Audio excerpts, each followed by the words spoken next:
Ya, continuando con lo que es la exposición, vamos a ver lo que es la presión y el pulso venoso. En lo que es el sistema venoso nos interesan dos aspectos específicos, lo que es la turgencia, que es la expresión de la presión venosa sistemática, y las pulsaciones o pulso venoso. Ambos se exploran en lo que es el cuello. Ya, presión venosa es la presión que ejerce la sangre contenida en los vasos venosos. En general es más baja que la presión arterial, debido a que, aunque el volumen de la sangre es grande, la destensibilidad de los vasos también es grande, factor que influye directamente en la presión. Por otro lado, y al contrario de lo que sucede con la presión arterial, la presión venosa es mayor en la periferia y menor en los grandes vasos cerca del corazón. Ya, técnicas de examen. Se coloca al paciente en cúbito dorsal, elevando la cabeza, el cuello y el torso, alrededor de unos 30 a 40 grados. Esto con la ayuda de lo que es una cama articulada o simplemente con lo que son almohadas. En esta posición se observa que en condiciones normales y en reposo, la turgencia oscilante, se observa lo que es la turgencia oscilante, por lo que son las ondas del pulso venoso, de las paredes inferiores de lo que es la yugular interna, y no pocas veces de lo que es la externa.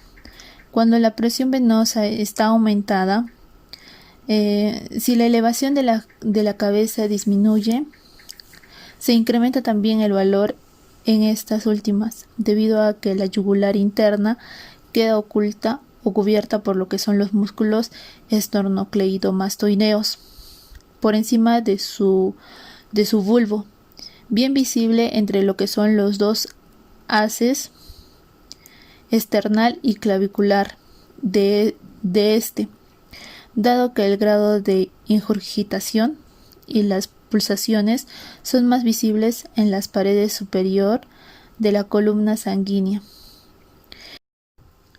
Ya, en lo que son las modificaciones, la presión venosa descendida puede ser 0 y aún aparecer con valores negativos.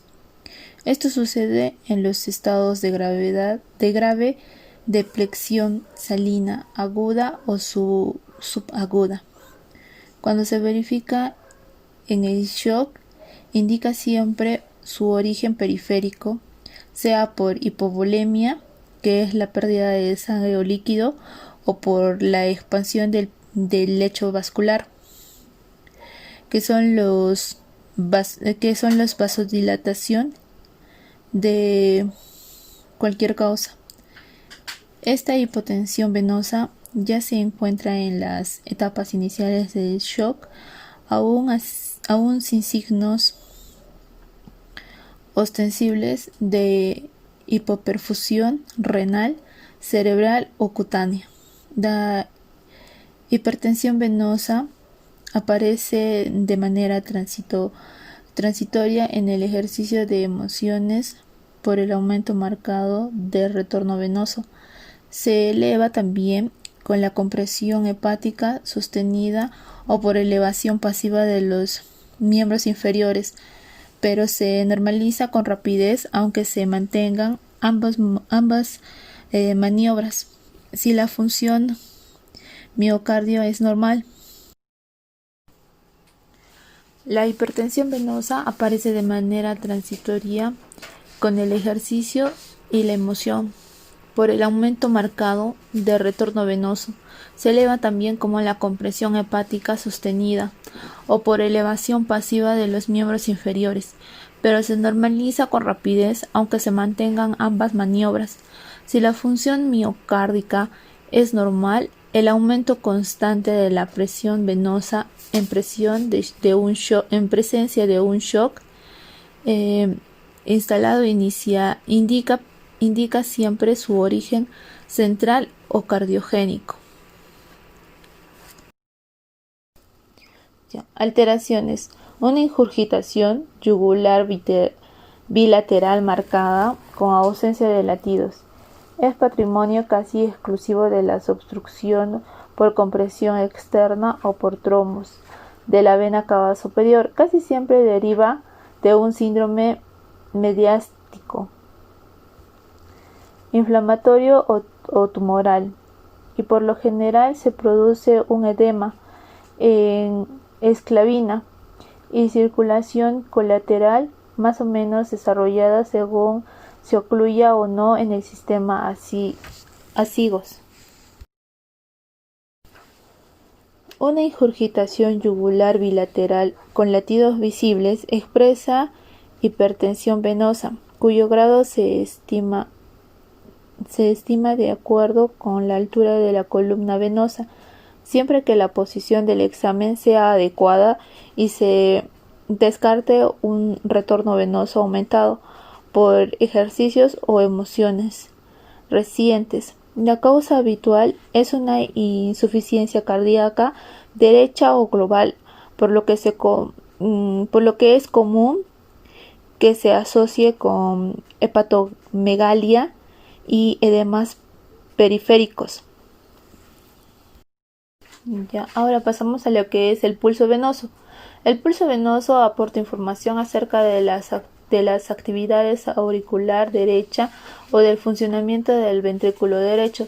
Se explora generalmente en la vena yugular interna, preferentemente del lado derecho. ¿Cómo se reconoce el pulso venoso? El latido carotideo es único y se eleva rápidamente. El pulso venoso normalmente está constituido por 2 ondas en cada ciclo cardíaco, que se eleva en forma más gradual.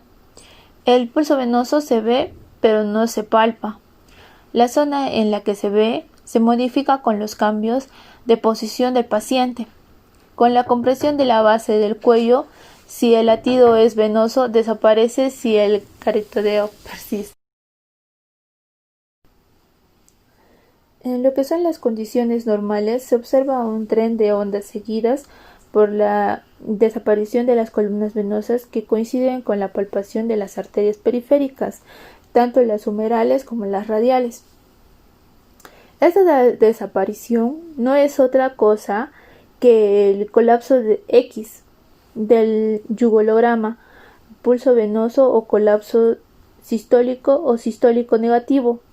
El tren de ondas que lo precede está constituido habitualmente por las ondas positivas V, A y C del yugolograma, tanto en uno como en otros casos del valle existente entre los dos primeros ondas, es decir, tanto en la V y la A, las cuales constituyen el valle Y de los registros convencionales.